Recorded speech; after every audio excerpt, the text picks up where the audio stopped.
What is up, fellow champions of Azeroth? This is the Chig coming at you with another World of Warcraft Classic Season of Discovery guide. Today I'm going to be telling you about how I'm going to be leveling my Paladin, tell you a couple different ways you could level your Paladin, and just kind of talk about it in general.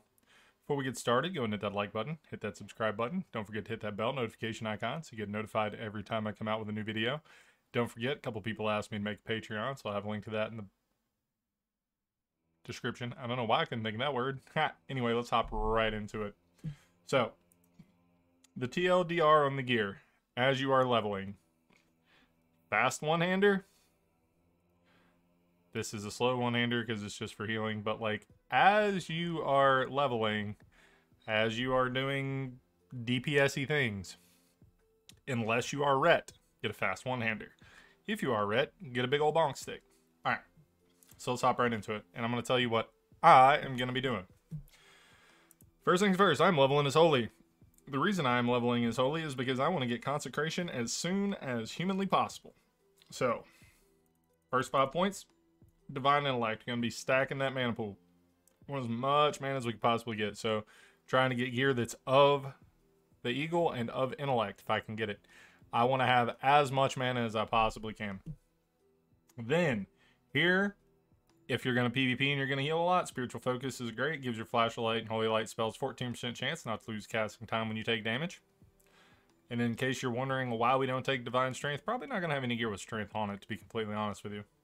Improved Seal of Righteousness. This is going to be our big single target thing. Increase the damage done by your Seal of Righteousness and Judgment of Righteousness by 3%. So we're just going to throw 5 points in there. So what we're going to do, we are going to Seal Crusade, Judge Crusade, Seal Righteousness. Kill the target till it's dead. Rinse, repeat. Then, as soon as you hit level 20, we are going to go ahead and bonk on Conk, my man. Let's go. So, from here, you can go a couple different ways. You can go over, you can get some improved Devotion Aura. You can come over here, you can get Imp Blessing of Might if you like. You can grab Benediction to make the mana cost of your Judgment and Seal spells cost less. You can do basically whatever you want. I am, however, going to actually be healing as well. So what I'm going to do is I'm going to throw 3 points into Healing Light. As soon as I pick up Consecration, I'm going to get Consecration first. Then I'm going to put 1 point into Improved Lay on Hands.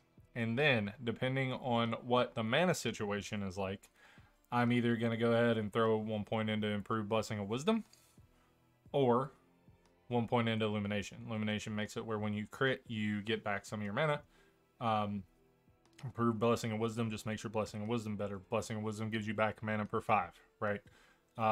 So I'm not going to be the Might buff bot, and I'll tell you why once we get into the runes and stuff. So I'm going to throw a point in Illumination. What you could also do is after you get down through here and you put your last point here in Consecration, if you're solely going to be playing alone, you can start putting your points into Protection, right? So you go ahead, 5 out of 5 Devotion Aura. There you go. I don't know what's going on. I got something stuck in my teeth. Driving me crazy. Anyway, Improved Devotion Aura is just going to make you a little more tanky. For the runes I'm going to be using, Readout's going to be useless. We don't want to use Readout anyway because it requires you to get hit. Or to get crit, not get hit. I'm sorry. But this is where I'm going to be. I'm going to be putting these points over here. There we go. Some combination of those. So let's look at the chest runes. So we've got Aegis, increase your block value by 30. The damage melee range attacks have against you have a 10% chance to increase your block by 30%. Lasts for 5 blocks, not cumulative with Readout. Okay, so this is why we don't want Readout, because this just requires us to get hit, has a 10% chance, and it's just better. Okay, you've got Divine Storm. If you're going to be going Ret, this is going to be great. So, Divine Storm, instant weapon attack that causes weapon damage up to 4 enemies. Divine Storm heals for 25% of the damage cost. It's great. Horn of Lordaeron. This is going to be my when I'm in a party leg rune. So, chest rune, I'm sorry, not leg rune. Paladin blows a Horn of Lordaeron, increasing the total strength and agility of all party members by 6. Lasts 2 minutes. Exclusive of Blessing of Might. I'm not going to be using my Blessing of Might because I'm going to be using this. Seal of Martyrdom. They changed it. It's not nearly as good as it was. Now you're just a mana battery. So for me, for solo play, I'm going to be doing Aegis because I'm going to be doing a lot of AoE grinding. When I am in a party, I'm going to be doing Horo no Lordaeron, so I can be providing my party with more buffs. So there's that. Hands. When I am healing a raid or in PvP, I will likely have Beacon of Light.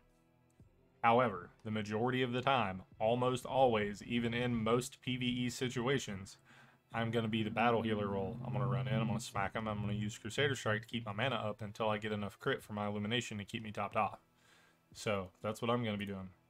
Beacon of Light is going to be great for 5-mans. It's going to be great for raids. It's going to be an amazing ability. But the problem with Beacon of Light in PvP is it can be dispelled. So you're going to be wasting a lot of mana trying to keep this up on your targets when you could just be conserving mana using Crusader Strike. So that's what I'm going to be doing. I'm not going to be doing any kind of tanking, so I'm not even going to look at Hand of Reckoning. In the legs room, there's a couple of different ways you can go here. Avenger's Shield, throw a shield, deal damage, slow the target. It's going to be awesome. Divine Sacrifice, this is good, but you can no longer bubble when you pop it, so I don't know if I'm going to be using this. I probably will not. Exorcist makes it where you can use Exorcism on any target. Unfortunately, Exorcism in Classic has a cast time, so until we get some Art of War shenanigans going, I'm not going to try this. I'm not even going to do it. Inspiration Exemplar, I think this is going to be incredible. Basically makes you a Tremor Totem. You pulse and clean fear and sleep effects on your party members. And then Rebuke is really good if you're PvPing, or you just need something that really needs an interrupt. So when I'm PvPing, or when I am grinding, or when I'm doing solo things, or out in the world, I'm likely going to have Avenger's Shield on. All right. Reason being, it's going to help me keep from getting kited. It's going to help me burst a little harder. It's going to help me just overall be a better damage dealer as Holy. It's going to help me out in the long run. But when I'm in battlegrounds and stuff, I'm probably going to be picking up Inspirational Exemplar. Reason being is because the Warlocks are going to be fearing us around, the Priests are going to be fearing us around, and just being able to stand near people and keep them from getting feared is just going to be worth it to me. So I'm probably going to do that. For the most part, I'm going to be on Avenger's Shield. So the other two ways I think you can level are as follows. The first one is if you want Blessing of Kings. So if you want Blessing of Kings, you're going to use a two-hander, all that, but what you're going to do, you're going to get 5 points in Improved Devo Aura, you're going to get 3 points in Precision, you're going to put 2 points in Toughness, 1 point into Blessing of Kings, and you're going to put points in Benediction. And that's where you're going to be. All right. If you've got a lot of strength on your gear, it's also not unreasonable to go ahead and throw some points into Divine Strength. All right, so this is basically only if you want to be the guy that's providing kings for your party. Same thing down here. You can use what I would use with these. I'd use Divine Storm, Crusader Strike, and I believe wholeheartedly having Avenger's Shield with a weapon swap macro that switches you to a one-hander and a shield, throws your Avenger's Shield, and having a weapon swap macro, maybe have your Crusader Strike set up where it equips whatever your two-hander is, and then cast Crusader Strike, is going to be the best way to do it. You're going to be using your Avenger's Shield on cooldown. You're going to be able to switch it around. You're going to be able to throw your shield. You're going to be able to do more damage. And it's just going to be, overall, I think it's going to be more bursty. It's going to keep you from getting kited, and I think it's going to be overall a positive experience. This is also the same setup. I would still use Divine Storm, Crusader Strike, and Avenger's Shield if you were going to go deep into Retribution. So what I would do here, I would probably still go the Benediction, depending on what the mana situation is. If the mana situation isn't bad, you throw 5 points into Improved Blessing of Might, because just extra attack power is extra attack power. Throw 2 points into Improved Judgment, 3 points into Improved Seal of the Crusader. Then you're going to put 1 point into Seal of Command.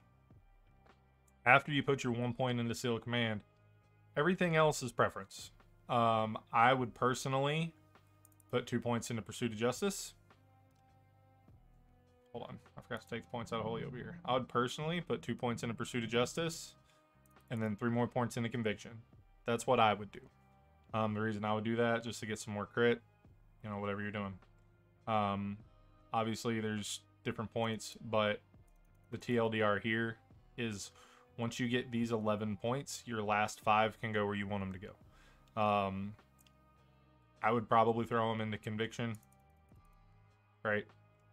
Throw them all 5 in the Conviction. You can throw 2 in the Pursuit of Justice, 3 in the Conviction. The other thing you could do if you absolutely wanted to, if you had really good strength on your gear, just go ahead and throw all 5 in Divine Strength. So just whatever you want to do, right? It's your preference. These are kind of the talents that are going to help you out early. And then you want Seal of Command, because Seal of Command is just extra burst damage, right? It's going to be amazing. These are the runes you're going to want to use, because these are just going to keep you rolling at all times. Obviously, you're going to come up with whatever sequence you're going to use, because it's going to be a Paladin, right? You use what lights up. So you're going to use your shortest cooldown, medium cooldown, longest cooldown. You're going to rotate, right? You're going to do whatever you can. Other than that, you know, this is pretty much it. The biggest thing for your gear, if you are trying to be as efficient as you can, I would highly recommend mostly Stamint gear, so mostly of the Eagle, maybe a couple pieces of Spirit gear. So having your mana bar such that 1 level appropriate water fills it all the way up is going to be really good. Something to keep into consideration, though, is when you do have Crusader Strike, you are going to have an advantage the bigger your mana pool, because it gives back 2% of your total mana, not your base mana. So this is going to be helping you out in the long run, too. Very importantly, if you are doing one-hander and an offhand, you want a fast one-hander, because you just want to get as many Seal of Righteousness procs as you can possibly get, because that's going to be your bread and butter. You're going to be proccing Seal of Righteousness. That's going to be your biggest DPS. You're going to keep Seal of Crusader up. You're going to keep Righteousness rolling at all times. You're going to be consecrating on cooldown. You're going to be Crusader striking on cooldown. You're just going to be go, go, go, go, go, go, go, go, go, right? It's going to be incredible. However, when you're doing this, just go down through here. Your weapon DPS doesn't matter quite as much. For example, our best one-hander as of right now, obviously there's going to be more items added to the game, is Flurry Axe, a level 44 world drop BOE epic. Other than that, you've got the Knightly Longsword, which is a level 33 item, so we're not going to be able to get it yet. So just go through here, look at things, grab something that is, I would suggest 2 seconds or less if you're going to be using a one-hander. And then once you're looking at two-handers, obviously you just want to follow the progression that you can get. And the biggest, most important thing for your two-hander is just going to be the damage range, right? So when you're going just every 4 or 5 levels or whatever, go look and be like, cool, I can upgrade my damage range. I can upgrade my damage range. Don't worry about the DPS of the weapon. Don't worry about the speed of the weapon. Whatever you can get that has a really good damage range is what's going to be helping you out the most. Other than that, I think that's about all I have for the Paladin. I'm really looking forward to playing this. I'm really looking forward to being holy. I'm really looking forward to, at level 40, being able to be more of a Shakadin. I think the way the runes are going to be working and the way all this stuff synergizes together, that Paladins are going to be beastly. I'm going to be maining a rogue and a Paladin this time around, and it is going to be absolutely insane, and I cannot wait to share some of the videos and highlights of some of the stuff we're going to be doing. It's going to be incredible. Anyway, stuck around to the end, don't forget we're going to be putting together a community. We're getting on the East Coast PvP server here in NA. It's releasing at 4 p.m. Eastern tomorrow. Make sure you're there. We're going to be streaming. We're going to be having a good time. Basil and I are going to be hanging out. As soon as we can make it to town, we'll start a guild charter and we'll see if we can get something rolling right off the bat. We are going to be playing all through the night. We are going to be getting 25 in one sitting. So if you are up for that, please stick around. Please join us. We'll be doing dungeons all night. We'll be doing everything. We are really looking forward to playing with you guys. Looking forward to experiencing this new chapter of WoW Classic with you guys and seeing everything we can figure out. Anyway, I will see you guys tomorrow. It's coming up fast.